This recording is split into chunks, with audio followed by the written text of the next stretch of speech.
Leitura do livro Sob o signo de Aquário, narrações sobre viagens astrais, obra mediúnica, psicografada por Roger Bottini Paranhos, orientada pelos espíritos Hermes, Chaim, Cristal, Gaidin, Ramiro, Ramatiz e Saint-Germain. Quarta edição, 2006, Editora do Conhecimento. Capítulo 9. A marca dos exilados. Havia-se passado quase um mês desde o nosso último encontro. Conforme Hermes havia prometido, estávamos iniciando outros estudos diferentes dos que realizamos nos capítulos anteriores. Naquela noite, caminhávamos por largas ruas de uma localidade do mundo espiritual desconhecida para mim. Era fácil constatar que nos dirigíamos para as zonas de trevas da vida maior. As rajadas de vento frio quase me derrubavam. Os nobres amigos espirituais nada sentiam, enquanto eu experimentava o gelo penetrar em minhas entranhas. O forte vento me descabelava e rachava meus lábios. Mesmo sendo gaúcho e acostumado com as invernias do sul do Brasil, sentia-me alquebrado com o rigoroso clima daquele sítio. Cristal, percebendo a minha aflição, solicitou a Chaim acobertar-me do vento com sua presença à minha frente, pois em poucos minutos estaríamos protegidos. O corpo de grandes dimensões de Chaim protegia-me do causticante frio, enquanto eu observava as tochas iluminando a rua de chão batido à nossa frente. Alguns espíritos gritões passavam céleres ao nosso lado, tentando assustar-nos com suas ameaças. Envolvidos em casacos rasgados e sujos, olhavam-nos com desprezo, como se fossem traficantes de drogas, vadiando nas esquinas.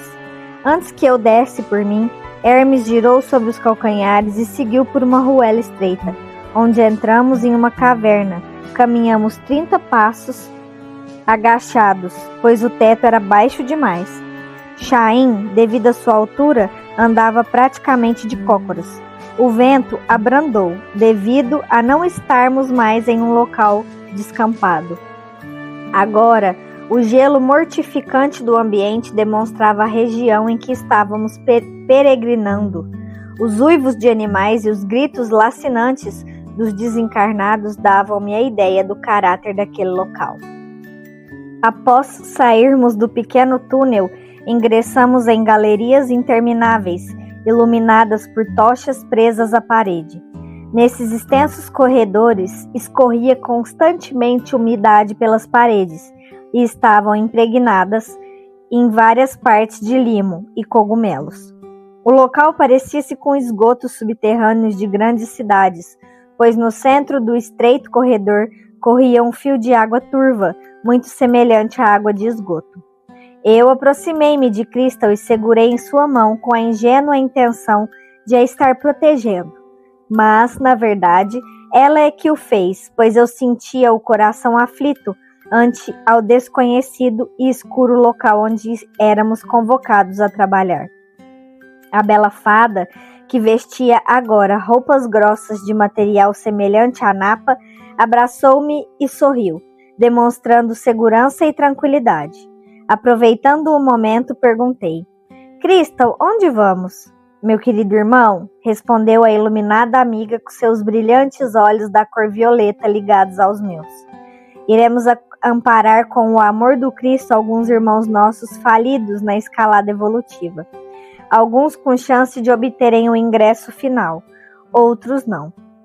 Virei-me para Cristal e perguntei o que seria o ingresso final. A encantadora amiga respondeu: Roger, tu sabes que vivemos o período do grande exílio. Aqueles que estiverem à direita do Cristo continuarão reencarnando na Terra. Os que ficarem à esquerda serão exilados para outro planeta, de ordem inferior, onde recomeçarão a sua caminhada evolutiva. Pois bem, alguns já tiveram a oportunidade final de se colocarem como os trabalhadores da última hora. Outros ainda não reencarnaram para a última chance. Enquanto não terminar o período da transição planetária, Ainda vários espíritos descerão à Terra na busca do ingresso final, para herdarem a Terra como morada deste próximo milênio que está para iniciar. E quanto a estes que já tiveram a última chance?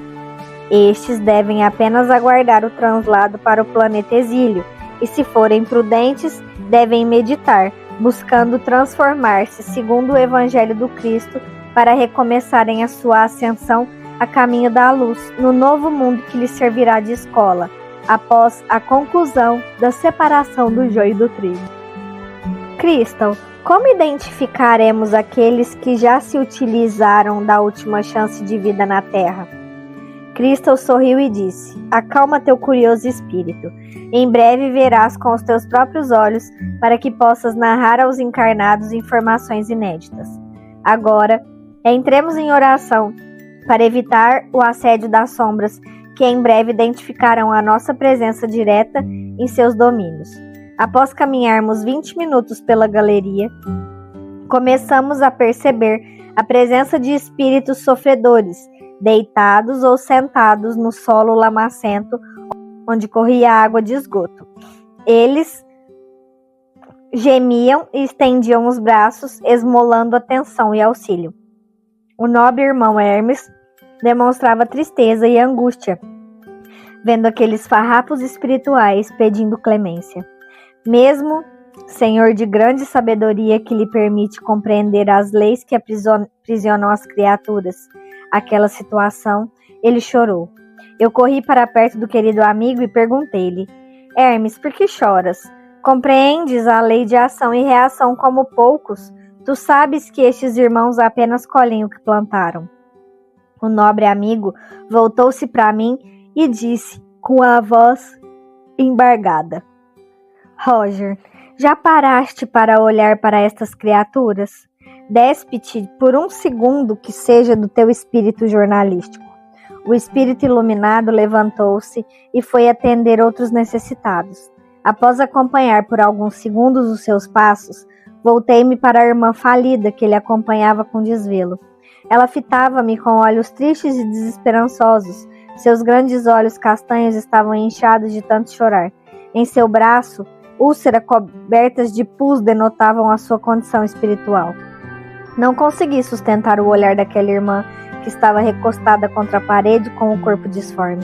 O frio atroz daquela laje onde repousava o seu corpo espiritual deveria causar-lhe angustiante sofrimento, já que ela vestia apenas uma surrada camisola de verão completamente embarrada, assim como seus cabelos.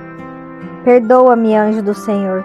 Eu lamento não ter ouvido os ensinamentos de luz que as religiões ensinavam no mundo. Dá-me outra chance, por misericórdia. Ao ouvir aquelas palavras, levantei com velocidade a cabeça e mirei-a nos olhos, dizendo: Não digas isso, eu não sou um anjo. E virando-me de perfil, mostrei o cordão prateado que me identificava como encarnado em expedição no mundo dos espíritos. Vê, eu possuo o laço que liga o espírito ao corpo. Sou apenas um espírito encarnado em estudo no plano espiritual. Ela esboçou um sorriso cansado e disse: Mesmo assim, reza por mim e lembra de pedir por minha alma aos superiores que te trouxeram até aqui. Os meus olhos ficaram marejados de lágrimas. Um nó trancou-me as palavras que lutavam para fluir pela garganta.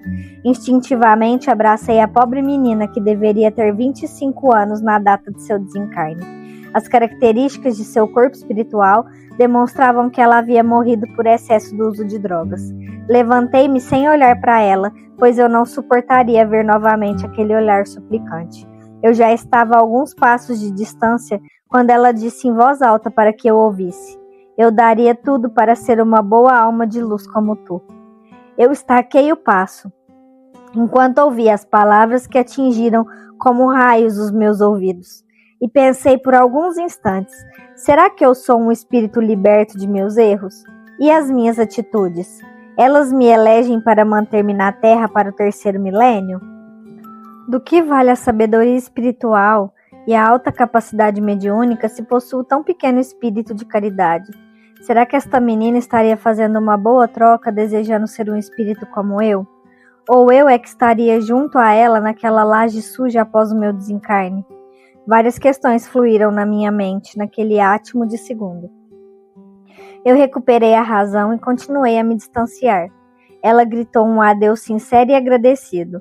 Emocionado com suas intenções, eu apenas disse, estendendo a mão, sem virar-me: Fica com Deus. Naquele instante, luzes maravilhosas passaram voando sobre a minha cabeça e deitaram sobre o corpo chegado da moça. Eu virei-me impressionado para contemplar aquele fenômeno do mundo espiritual e a via envolvida em um bálsamo de luz, dizendo: Deus te pague por este momento de calor e conforto. Eu sorri, feliz com o meu gesto espontâneo, e segui caminhada ao encontro dos meus protetores. Aproximando-me de Hermes, contei-lhe o fato e pedi a sua soberana intervenção para providenciarmos a reencarnação daquela moça. Hermes olhou-me com um olhar de imensa compaixão e disse-me: Infelizmente, ela possui a marca dos exilados. Não percebeste, pois a tua visão não está concentrada na busca da marca que identifica aqueles que já tiveram a última chance na Terra. Mas que marca é esta que não vejo? Perguntei.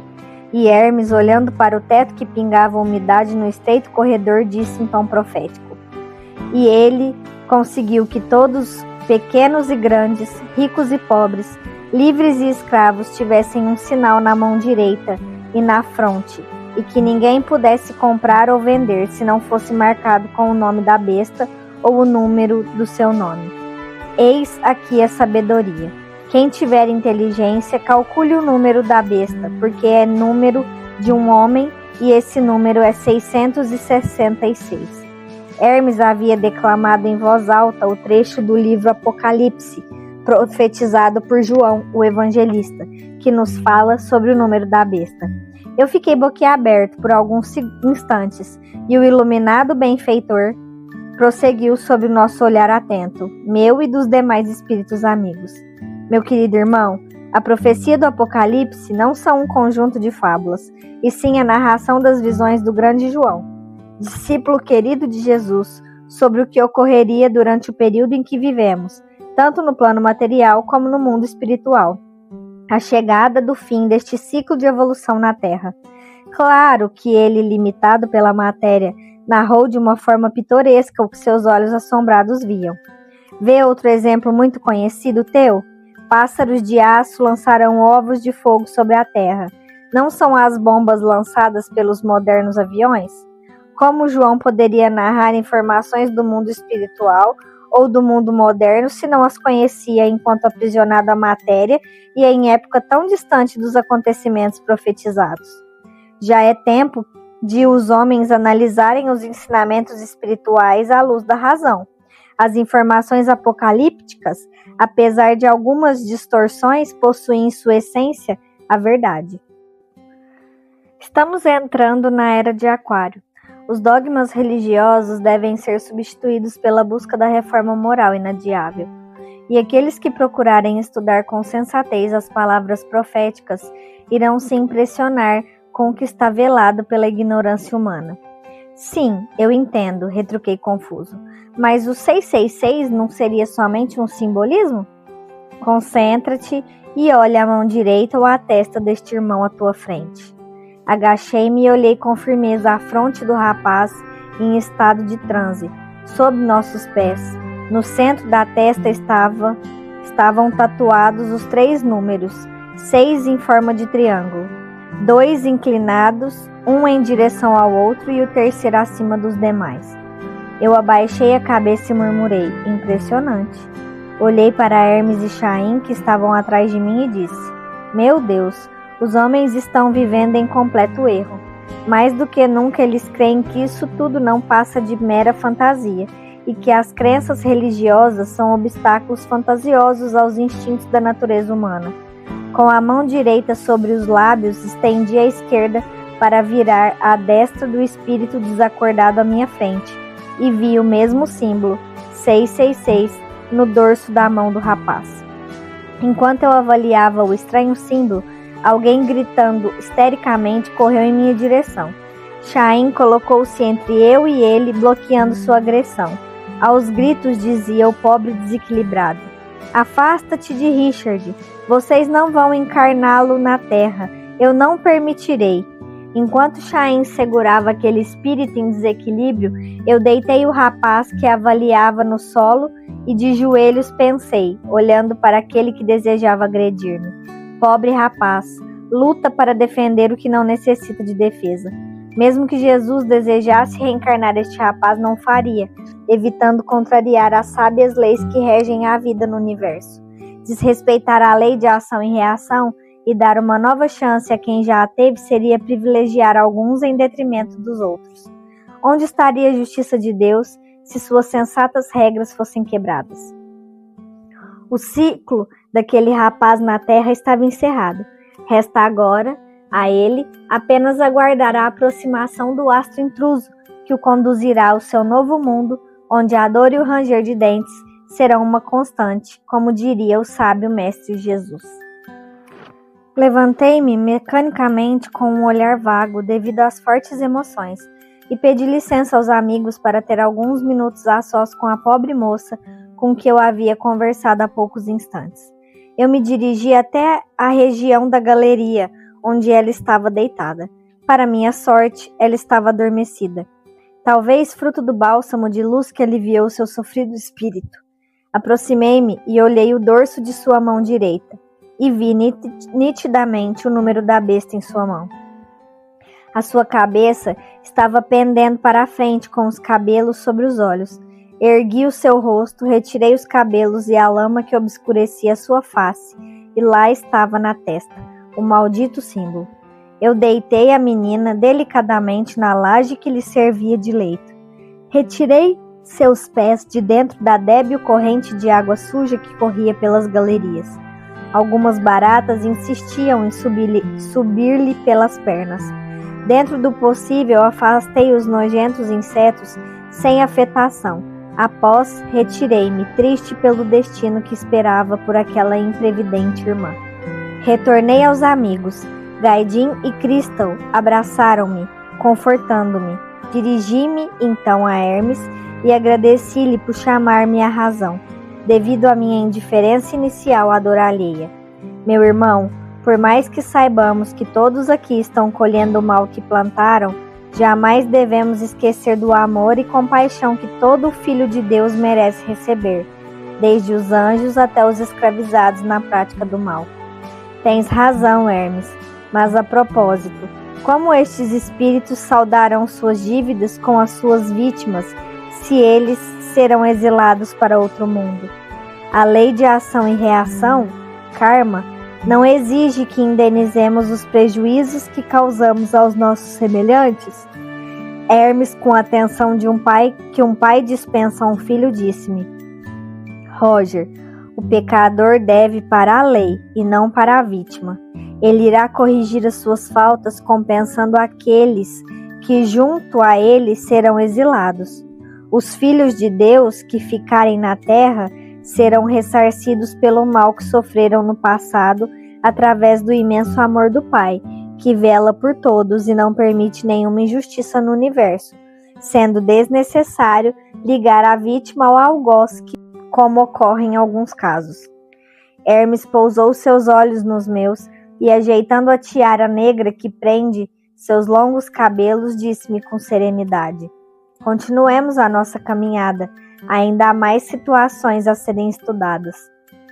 Chaim colocou a mão em meu ombro e continuamos a percorrer o grande túnel até por fim ouvirmos um grande alarido e vislumbrarmos uma claridade tênue, que só que mais intensa que a do corredor.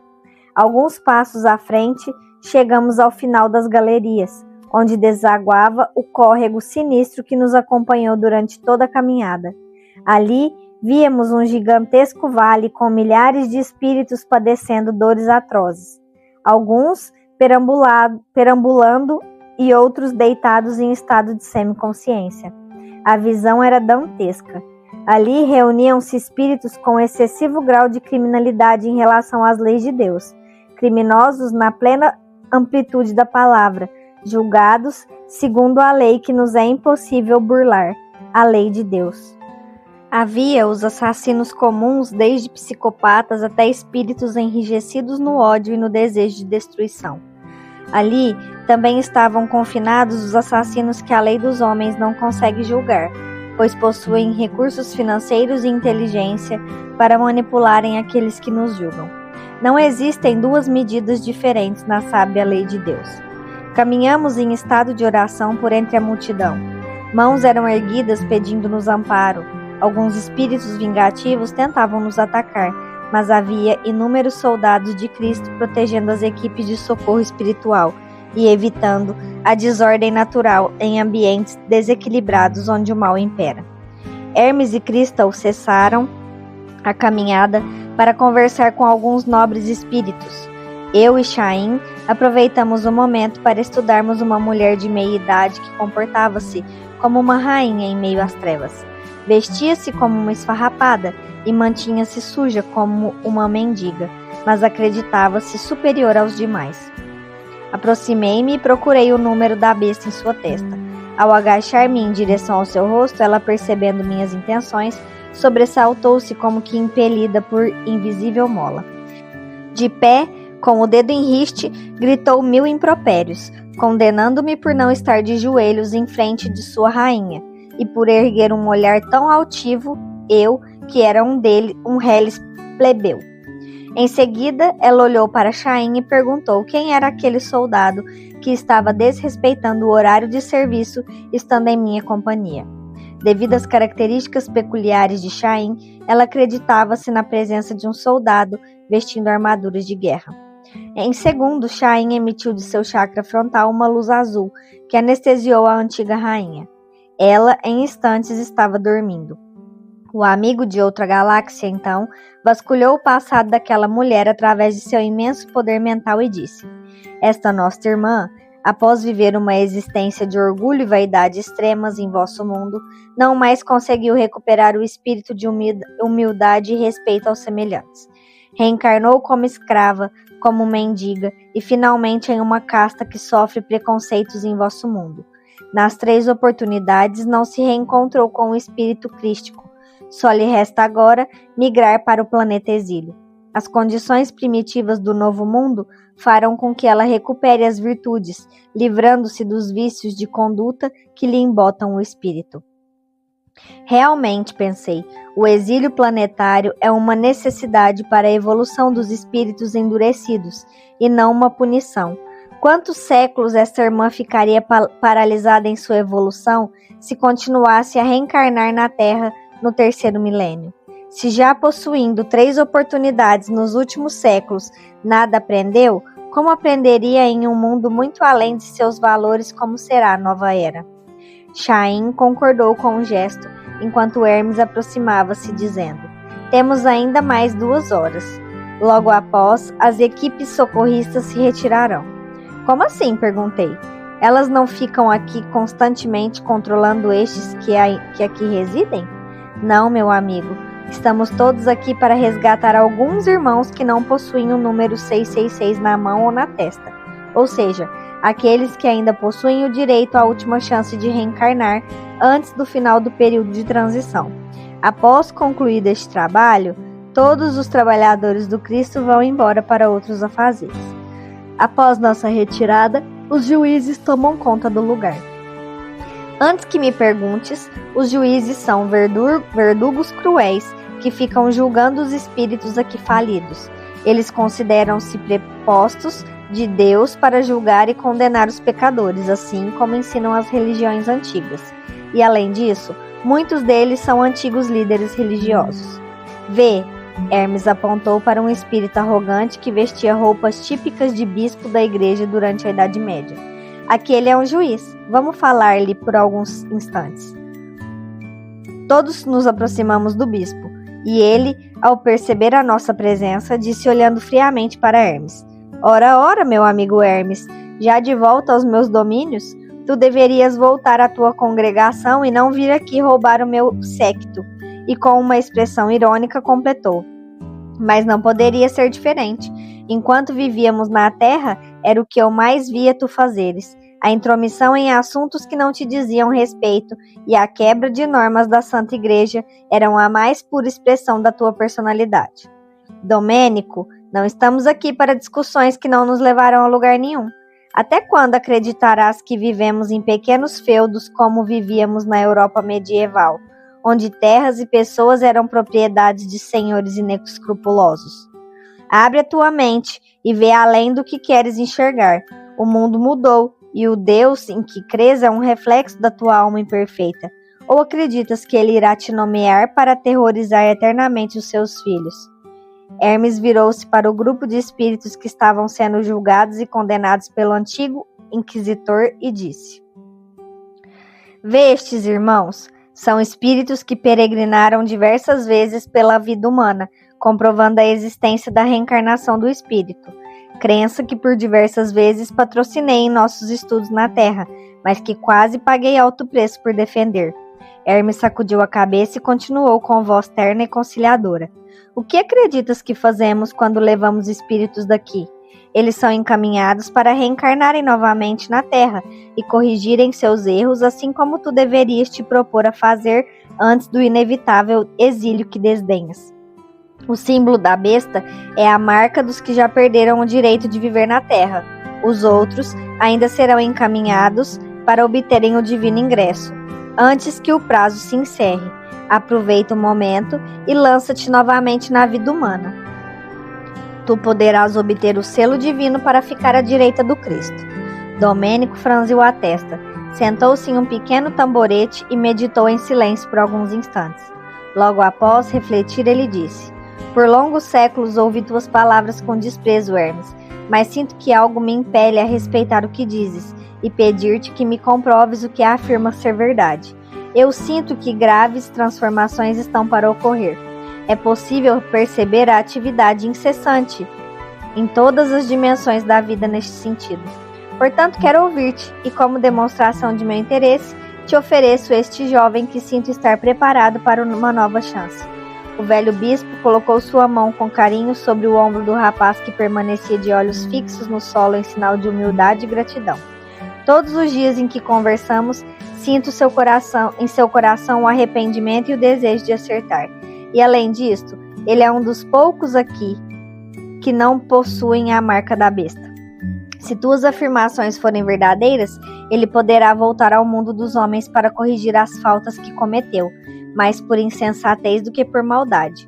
Domênico falou para si mesmo: Se a reencarnação for uma verdade, eu terei que fazer uma reavaliação completa do que sempre acreditei sobre a natureza divina. O Criador realmente será o amor supremo, pois permite a correção dos pecados ao invés de condenar ao fogo eterno aos faltosos, demonstrando estar infinitamente além dos caprichos humanos. Hermes aproximou-se de Domênico e com um forte abraço selou o acordo dizendo: Domênico, o que nosso Pai e nosso irmão maior Jesus desejam é misericórdia, não sacrifício. Confia em mim, tu serás meu convidado durante todo o trabalho de retorno ao mundo físico deste menino e verás a beleza da lei da reencarnação. Compreenderás finalmente as palavras de Jesus a Nicodemos, quando o sábio mestre disse: Para ver o reino dos céus é necessário nascer de novo. Hermes dedicou-se durante todo o resto daquela noite a acertar os detalhes para a reencarnação de Rafael e também convencer Domênico sobre a importância de ele também ingressar na carne. No fundo, o antigo bispo da igreja já percebia a sensatez das palavras de Hermes e, presenciando durante os séculos o contínuo avanço do nobre mentor no campo da evolução espiritual, a cada dia tornando-se mais iluminado, isso fez com que Domênico, há vários anos, começasse a refletir sobre a incoerência de suas crenças. Naquela noite, não mais tivemos a presença de Hermes, que trabalhou incansavelmente para solidificar o seu trabalho de conversão do antigo colega de sacerdócio. Meditei por quantos séculos Domênico ficou preso em sua forma de ver o mundo, e ainda mesmo estando desencarnado e em plena condição de perseguir a verdade. Como ele poderia ter ficado alheio à reencarnação do espírito se constantemente equipes socorristas resgatavam irmãos naquelas paragens para reencarnarem novamente na Terra? Crystal, captando meus pensamentos, disse-me: meu querido irmão, quando o espírito desencarna, ele vê aquilo que deseja e crê. Não foram poucas as vezes em que vistes espíritos que criam ainda estar encarnados. Em muitos casos, eles até mesmo estranhavam o desprezo dos familiares que não lhes respondiam às perguntas. Não é verdade? Assim ocorreu com nosso irmão Domênico. Ele foi instruído para defender uma crença durante toda a sua vida. Ao chegar no lado de cada vida, ele criou um universo todo seu. Somente os séculos de doutrinação perseverante de Hermes conseguiram romper o bloqueio mental que Domênico construiu para si. A encantadora amiga, retirando os belos cabelos ruivos de dentro da gola do casaco, semelhante à napa que vestia naquela noite, continuou: estes nossos irmãozinhos que aqui sofrem são vítimas de suas próprias consciências.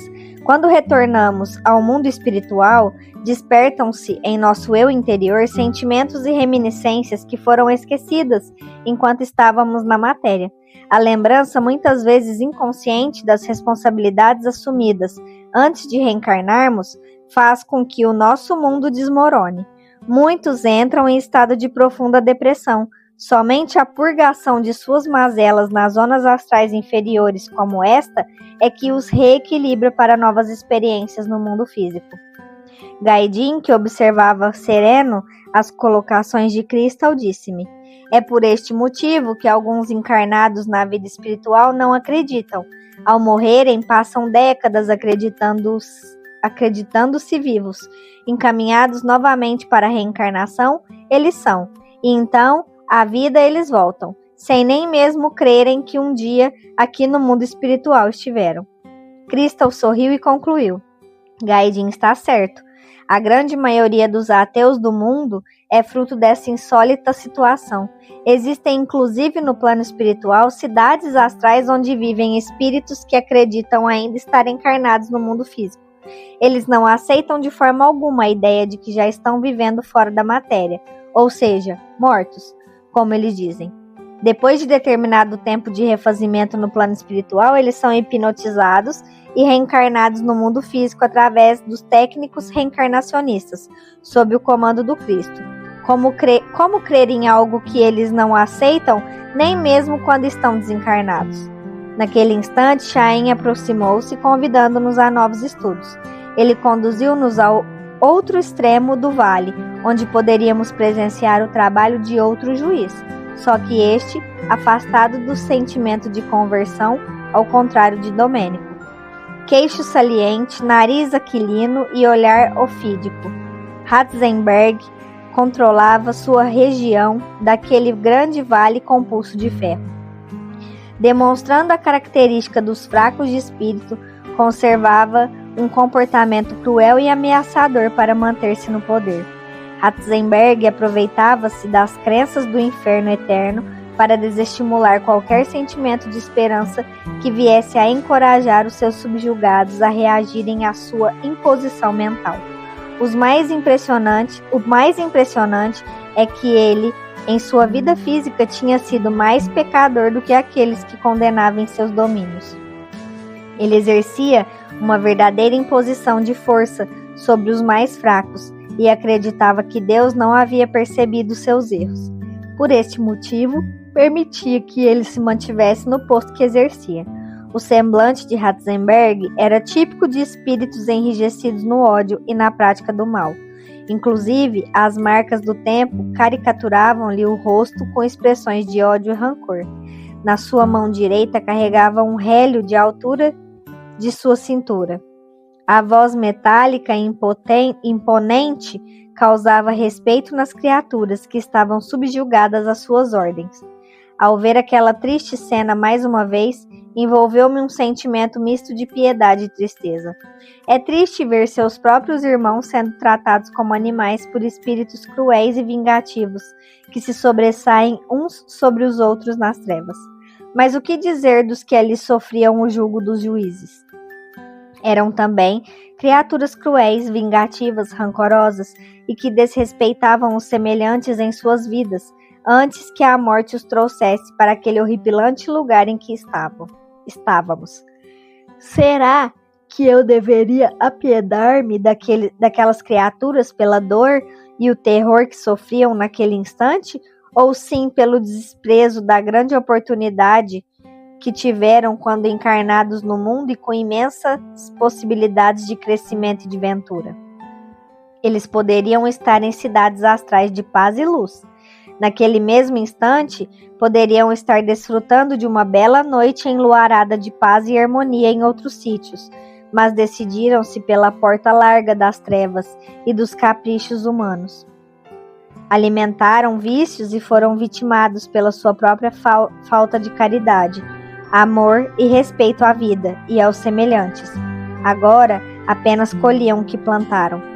É verdade, mais doloroso do que a dor de padecer por tempo incalculável naquele lugar era saber que tudo dependia apenas de seguir uma singela verdade.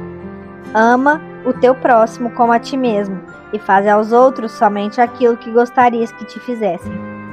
Despertei-me como aquela tenebrosa voz robotizada de Ratzenberg, que parecia demonstrar que estávamos conversando com uma máquina e não com um ser que possui sentimentos.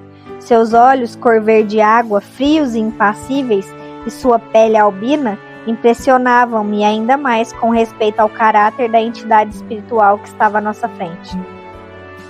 Retirem-se imediatamente deste lugar. Eu não permito incursões nos meus domínios. Retirem-se ou se arrependerão amargamente. Escura névoa envolveu o ser sinistro naquele instante. As veias pareciam que lhe iriam saltar da pele clara na altura do pescoço. Um ódio sem limites carregava-se naquela criatura, como se fosse uma bomba prestes a explodir. As suas pupilas ficaram verticais como as das cobras peçonhentas, e as veias saltadas à altura do pescoço assemelhavam-no a uma cobra naja. Em segundos ele ficou vermelho, qual pimenta. Chaim andou 2 passos à nossa frente. Os seus passos estremeceram o chão, como se ele pesasse 500 quilos. O amigo intergaláctico estava causando um efeito para incutir medo a Ratzenberg. Logo após, com seus olhos brilhando uma cor vermelho escarlate, Chaim disse do alto de seus 2 metros: Nós estamos aqui sob ordens superiores da alta hierarquia do reino de Deus. Interfere um segundo que seja e nomearemos interventores em teus domínios definitivamente. Conhecemos em que condições tomastes o poder nesta região. Não provoques a ira divina. Isto poderá causar-te prejuízos, dos quais então tu irás te arrepender amargamente. Em suas últimas palavras, Chaim falou com notória ironia, procurando assustar o cruel soldado do mal. Ao falar sobre as condições pelas quais ele havia tomado o poder naquela região, Chaim demonstrava estar ciente das irregularidades que Ratzenberg cometera para liderar naquele ambiente, usando o nome de Deus para escravizar e julgar seus semelhantes, como se Deus nomeasse vampiros para a prática do mal. Ratzenberg mordeu os lábios de raiva e indignação, mas com todo o espírito que explora o direito alheio, resolveu baixar a guarda para não perder a situação confortável em que acreditava se encontrar. Após alguns segundos de silêncio, ele nos virou as costas, bateu o rélio nas calças e disse, retirando-se: Podem ficar por 2 horas, mas não causem tumultos ou rebeliões. Espero contar com o vosso bom senso. Eu fiquei acompanhando, em meio à névoa do lugar, os passos daquela estranha criatura, que em alguns momentos parecia uma raposa, em outros uma águia, e na maioria das vezes uma serpente perigosa. Com o terreno livre à nossa frente, caminhamos por entre os sofredores. Gaidin retirava de sua bolsa de essências um material fluídico de cor verde que jogava sobre os corpos caídos aos nossos pés. Crystal olhava anotações em um pequeno computador de bolso. Eu perguntei à bela fada do que se tratava.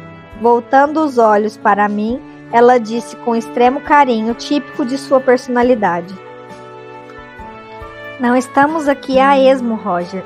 Eu estou buscando informações sobre a localização do espírito que viemos aqui resgatar para a nova reencarnação. Ele chama-se Olavo. O Ratzenberg não vai gostar nada disso, disse eu. Ele nem saberá, respondeu Crystal. Ou tu acreditas que ele possui algum controle ou interesse particular sobre os que aqui padecem?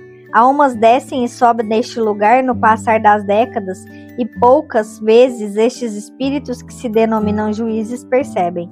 E mostrando-me o seu pequeno computador, Palm Top, Crystal disse-me: Vê, todos os espíritos deste vale estão catalogados nos computadores astrais do Império do Amor Universal, que neste momento acessamos remotamente. Acreditas que isso é trabalho das sombras?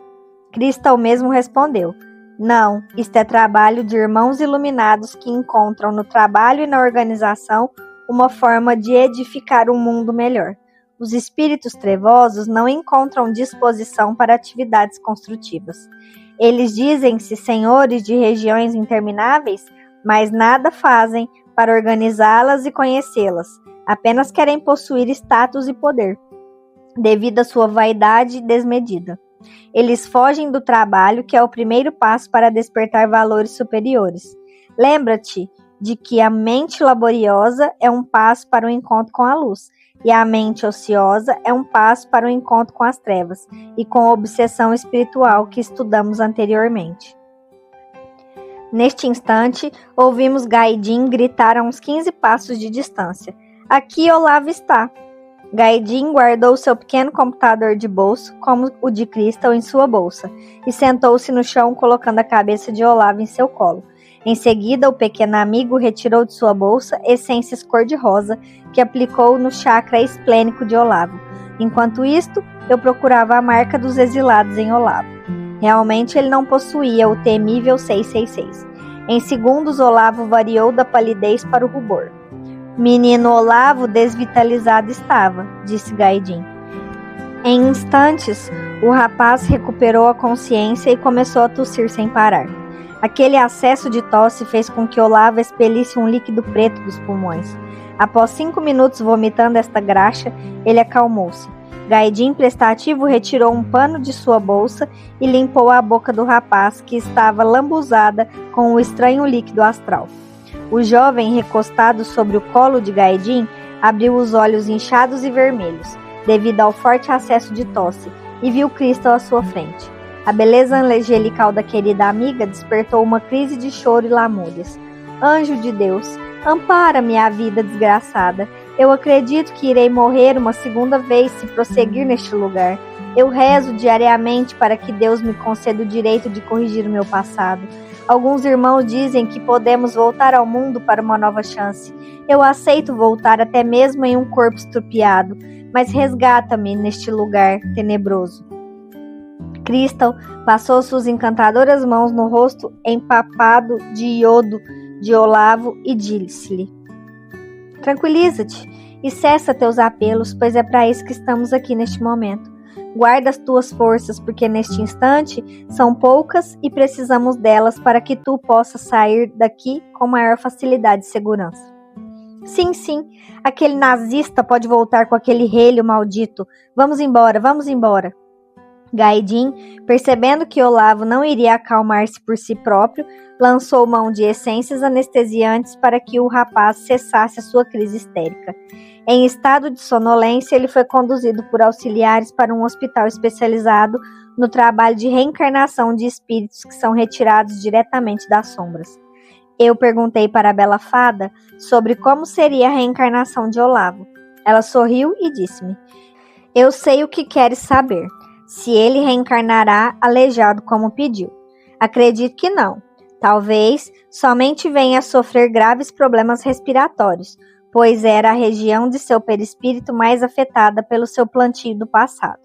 Mas vê que no mundo espiritual, todos solicitam reencarnar de qualquer forma para resgatar as suas dívidas, mas chegando à matéria relaxam nos mais básicos compromissos assumidos, principalmente quando possuem a saúde perfeita. Os homens entregam-se então aos gozos da vida, promovendo nova falência em suas existências. Em várias oportunidades, espíritos que deveriam reencarnar com múltiplas deficiências pelos seus erros do passado, retornam à vida física com saúde perfeita e com o único compromisso de auxiliarem o próximo dentro da profissão que venham a abraçar em suas vidas. Vários médicos se enquadram nessa situação. São espíritos endividados que recebem a bênção da educação da saúde e da abastada situação financeira para trabalharem em nome do Cristo. E ao chegar ao momento de retribuírem o muito que receberam de Deus, negam a caridade e o respeito aos enfermos carentes que necessitam de sua assistência. Esquecer o passado não significa que estamos isentos de responsabilidades, mas é uma abençoada oportunidade que o Cristo nos dá de corrigirmos nossos erros sem o peso na consciência de termos, quem sabe, prejudicado até mesmo os nossos familiares mais queridos. No esquecimento do passado, também temos a oportunidade de fazer o bem sem esperar nada em troca. A lei é de ação e reação, mas isso não quer dizer que devemos fazer o bem de forma interesseira, mas sim com abnegação. Gaidin sorriu para Crystal enquanto guardava suas essências na bolsa e disse: estudar e meditar devemos em nossas vidas. Ouvirmos a voz de nossa consciência, que por luz, sabedoria e libertação dos vícios do corpo e do espírito clama. Agir para o bem devemos sempre. Após as palavras de Gaidin, todos ficamos em silêncio naquele local desolador. Chaim perguntou-me sobre o que eu estava pensando. Permanecendo imóvel com a mão esquerda sobre o queixo, respondi: estou pensando em nosso irmão Olavo. Eu espero que ele possua forças e grandeza espiritual para cumprir as promessas de reerguimento moral que fará antes de descer ao mundo físico para mais uma experiência. Que Deus o inspire e lhe dê forças para, em sua última chance, obter o divino ingresso para viver na Terra no novo ciclo de evolução da nossa humanidade. Todos disseram a uma só voz: que assim seja. Finalizamos mais um capítulo com a graça de Deus e do Mestre Jesus. Nos vemos no próximo capítulo. Abraços de luz.